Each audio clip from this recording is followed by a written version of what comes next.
You Pasco na Kana, Mr. Notice. Nawaita togorora ndapeka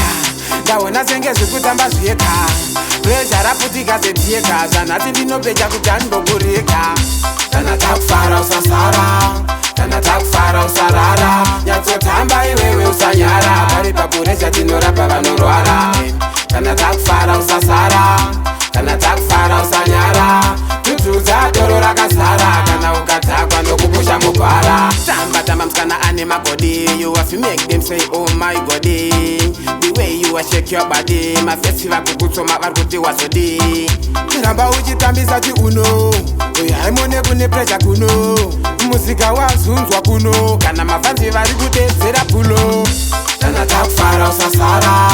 kana takufara usarara nyatsotamba iwewe usanyara pari papuresha tinorapa vanorwara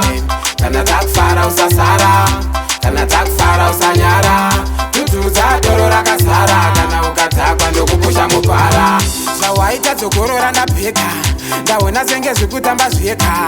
pressure raputika setieka zvanhasi ndinopecha kuti handinokureka apa ganda racho futi vakagesa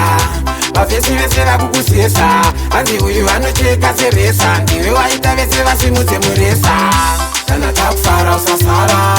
kana takufara usarara nyatsotamba iwewe usanyara pari papuresha tinorapa vanorwara kana takufara usasara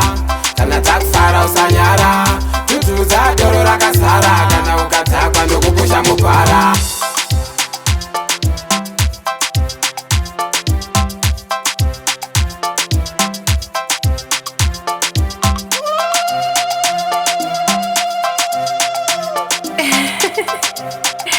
You Pasco, you got that?